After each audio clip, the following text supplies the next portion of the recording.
1, 2, 1, 2.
Please be seated.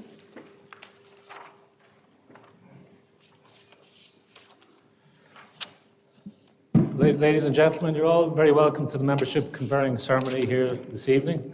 It's great to be welcoming you all here in person. Over the last 2 years, our virtual ceremonies allowed us to celebrate the exceptional work carried out during some immensely difficult times, with many here today working as the unseen heroes on the front line during the pandemic. However, I think we can all agree that it's wonderful to be back here at historic number 6 Kildare Street since the return of our in-person conferring ceremonies earlier this year.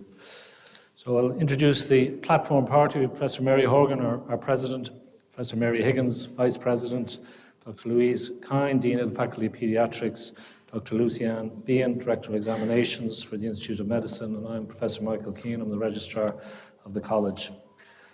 As I look around the college building at the portraits hanging on the walls, I'm reminded that we have 2 new additions. In the Stern Room, where you sign the college roll book, you may have seen the portrait of the late Laura Brennan, whose campaign and advocacy for the HPV vaccine was recently said to have saved thousands of lives, and was the first non-medic to be honoured in this way. And of course, of our President, Professor Mary Horgan, whose portrait was launched by An Taoiseach Micheál Martin here earlier this year. It's great to finally get some female representation in these hallowed halls. It's long overdue. Also note that I'm well outnumbered here on the platform this evening. But as you look around at these faces staring down at you from the framed pictures around this hall, know that today you are joining their ranks as a member of the Royal College of Physicians of Ireland. This is an exciting moment in your careers, and one that you've earned through your hard work, determination and dedication, as well as the support of those around you. So well done. This is a meeting of the Royal College of Physicians of Ireland for the purpose of conferring membership, which I now declare open. With your permission, President, I will now proceed with the conferring ceremony. Please proceed. I'll now ask all the licentiates and members to stand and read with me the declaration for membership. Okay, so we'll read this together. So I, in your name, do hereby solemnly and sincerely promise that I will observe and obey the statutes, bylaws and regulations of this college relating to members, and will submit to such penalties as may be lawfully imposed for any neglect or infringement of them, including the erasure of my name from the list of members and the surrender of my diploma of membership received from the college. I further promise and declare that I will, to the best of my ability, do all things in the practice of my profession for the honour of the college and the good of the public. I further promise and declare that I will not keep open shop for the sale of medicines or endeavour to obtain practice or to attract public notice by any unworthy means, nor will I either permit or sanction the use of my name by any other person for such purpose, or in connection with any secret remedy. In the case of any doubt relative to the true meaning of this engagement, I promise to submit to the judgment of the college. I would now call upon the President, Professor Mary Horgan, to formally admit the new members of the College to membership. I will now formally admit the new members of the College to membership. By virtue of the authority vested in me as President, I hereby admit you as members and licentiates of the Royal College of Physicians of Ireland. Congratulations, everybody.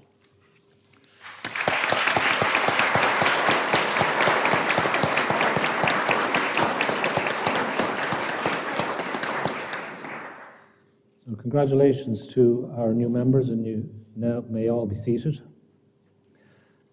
And I will now ask each new member to come forward and receive your parchment as your name is called.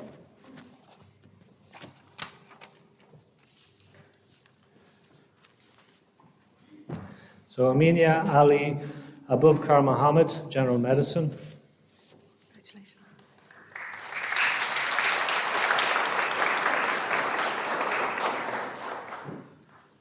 Joanna Byrne, General Medicine.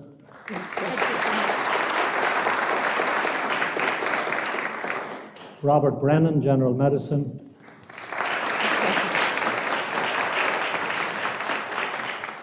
Maeve Cahalan, General Medicine.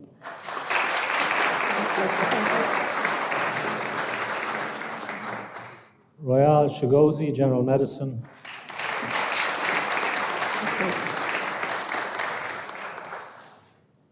Barry Coffey, General Medicine.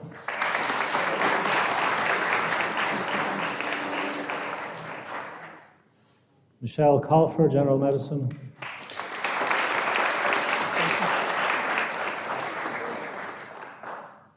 Megan Connolly-Bree, General Medicine.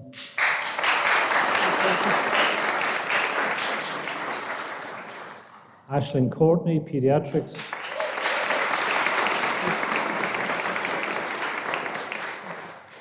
Oliver Darmody, General Medicine.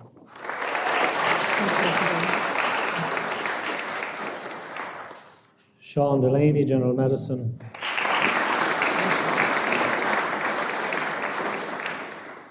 William Doyle, General Medicine.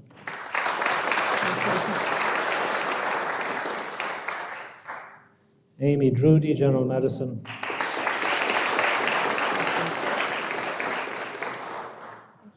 Simon Lee Edward, General Medicine.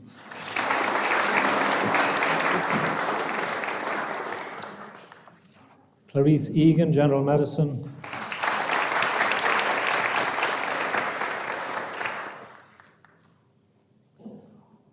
Amani El Imam, General Medicine.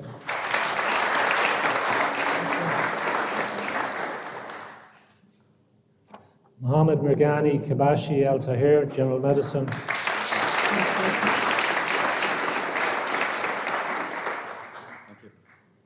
Ariane Garcia, General Medicine.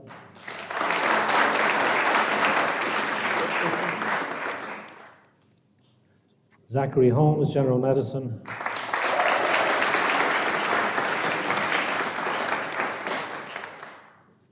Kira Hopkins, Pediatrics.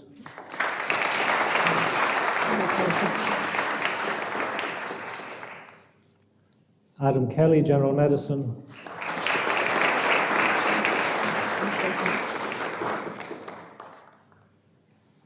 Luke Kelly, General Medicine.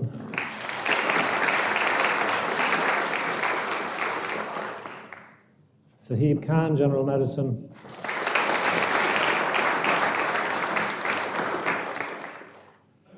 Muhammad Wakar Khan, General Medicine.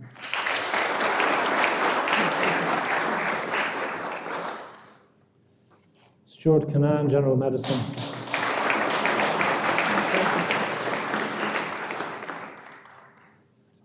Maeve Leonard, General Medicine.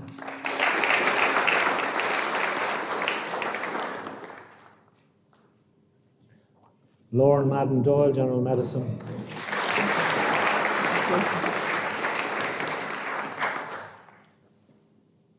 Isham Magdaldin, General Medicine.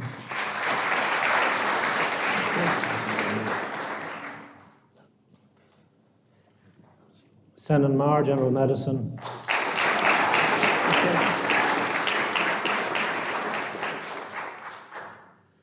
Niamh McDermott, General Medicine.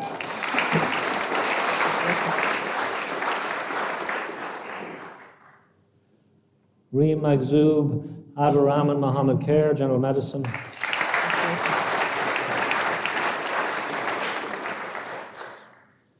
Nida Mohammed, General Medicine.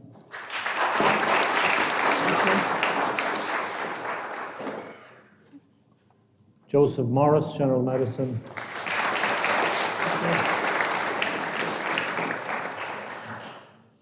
Laura Nealon, General Medicine.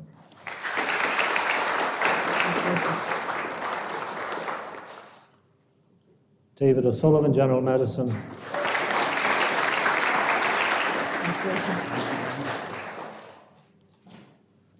Cormac O'Mara, General Medicine.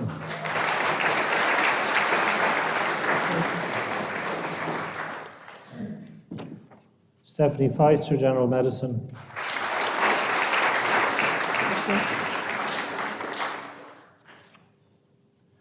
Frank Prendergast, General Medicine.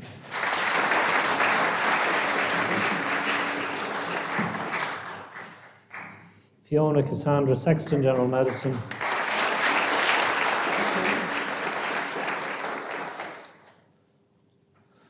Rosina Skean, General Medicine.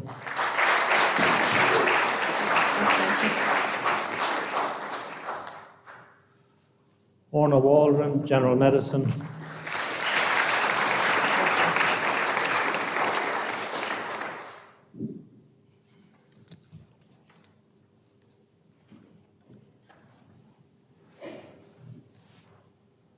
I now call on one of our new members, Dr. Maeve Leonard, to address you on behalf of the college.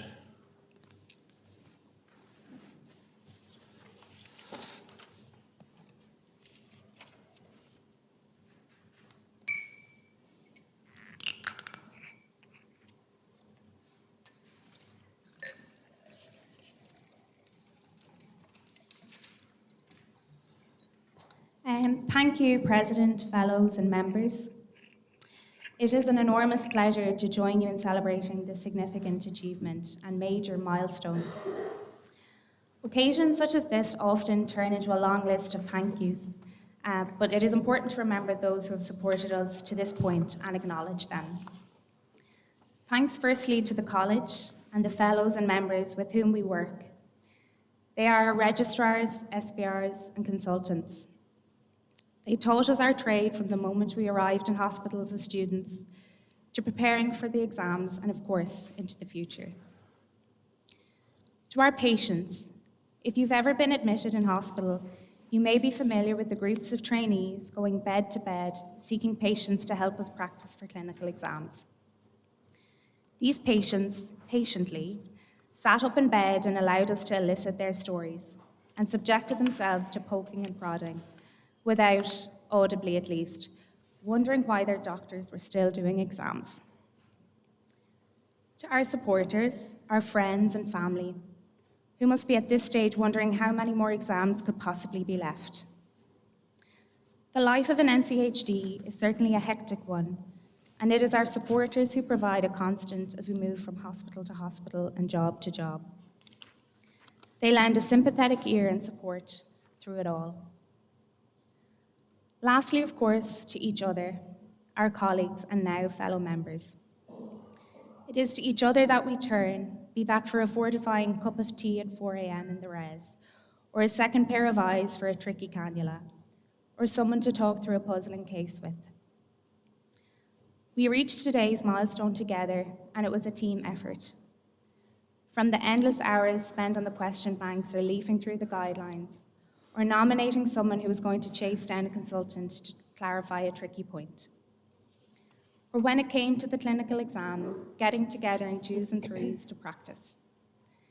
It has been a sometimes long but very enjoyable road together.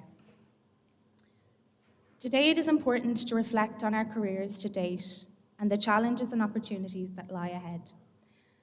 Our health service is enduring a period of perhaps unprecedented difficulty, and it is easy to become discouraged by this. However, it is important to remember and reflect upon the enormous privileges that we have as physicians and as members of this college, and to hold those reflections as a beacon of optimism for the difficult days that lie ahead. That includes the privilege it is to look after patients and to hold the trust that they place in us as a doctor. It includes also the privilege to develop our specialties. We are today one step further along the road to completing our training, and in doing so, we will help to shape the practice of our chosen field. As new members of the college, we will become more senior members of our team at work. We will have the privilege of teaching, training, and supporting those coming along after us, and to help drive and maintain the standards of excellence that have characterized this college for the last 360 years. The college is its members. This is our college, and I am delighted to join it with you all today and to work with you all in the future to constantly safeguard the healthcare of the people of Ireland. Congratulations to everyone.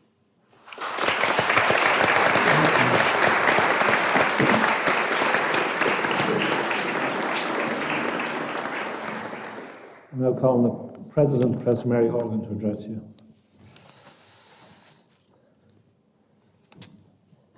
Thank you, Michael, and thank you, Maeve. It's guests, members and fellows, it's a great privilege for me to be able to welcome you here to number 6 Kildare Street. While the building is very old, in 1864 we moved in here, or our predecessors did. It really is the building, it's just a building, and it's our members, fellows, trainees, other learners that come in here that make it a vibrant college, because this is a college of doctors for doctors. And what we do is try to train you to the best standard possible so you can give the best possible patient care wherever you work, whether it's in Ireland or beyond. It has been a very challenging few years for us as doctors. Many of us worked on the front line. But what really got us to this point is science, our belief in science, not only as doctors who contributed to the developments that resulted in effective vaccines, but, and I think we were very fortunate in Ireland that the people of Ireland really believed in that science, took the vaccine and got us to where we were today. And I suppose I'll put it in context. When I was a medical student out in UCD, where I started in 1980, in 1981, AIDS was first identified in California. In 1981, it took 4 years for a test to be developed to test blood, for instance, for HIV. Move on 4 decades later, and with the COVID being first identified in late December 2019, it took just 10 days to identify the virus and subsequently develop a test. So that's how far that science has brought us.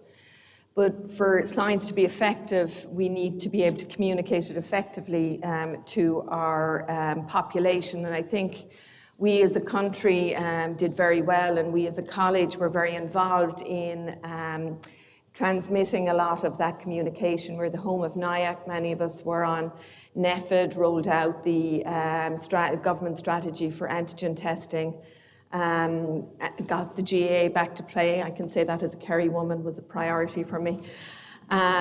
So, you know, it really was us as our generation, but passing on the baton to the next generation who were in front of me.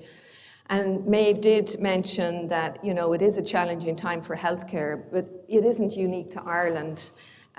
You would think that if you listen to the news, the challenge in healthcare is global, particularly our workforce in medicine, and that's why it's really important that we retain as many of our graduates here as possible. I think it's really important for people to sometimes go away and learn extra skills.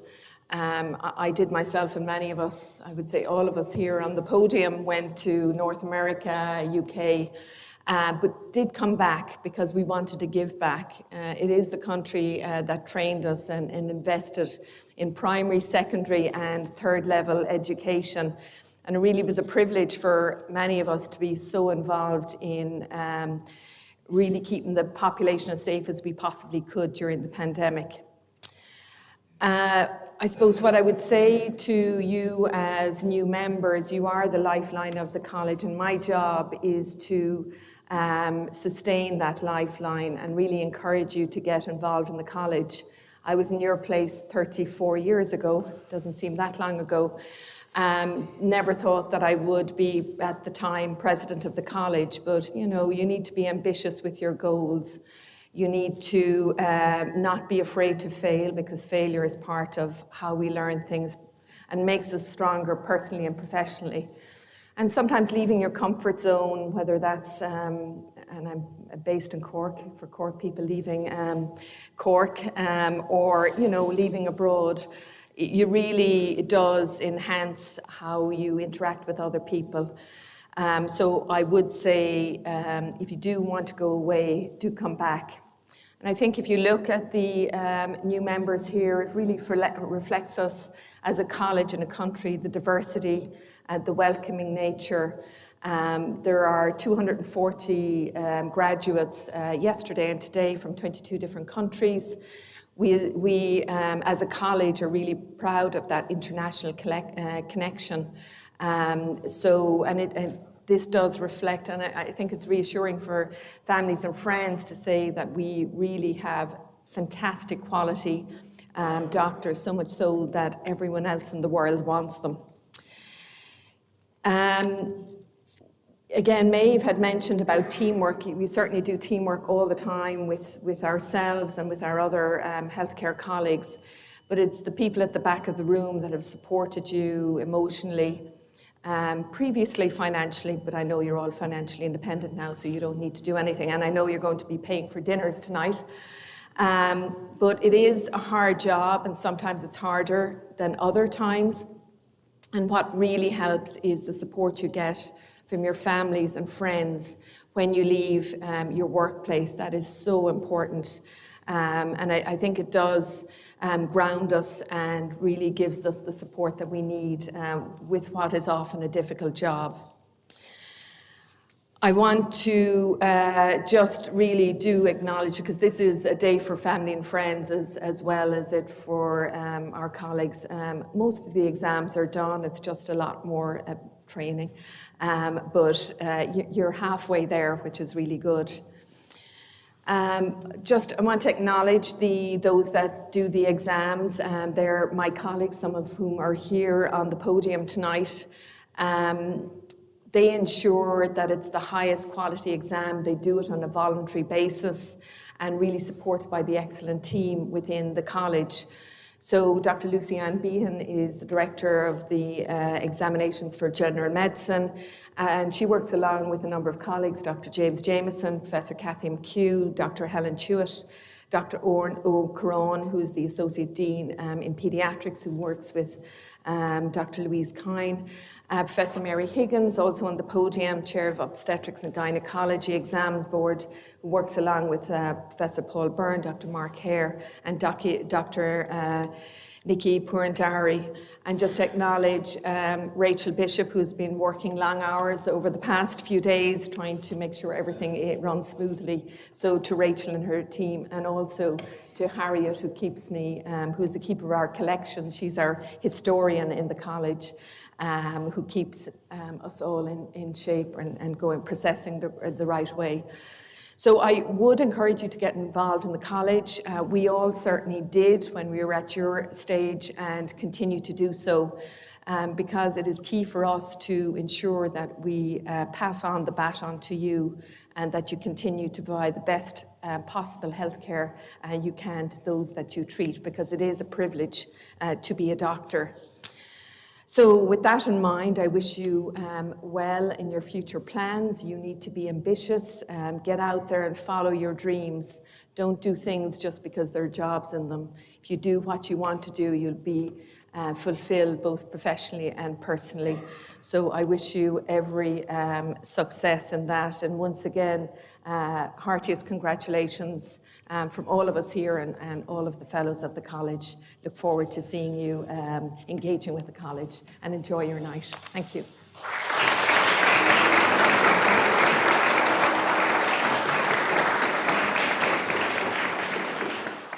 Thank you, Mary.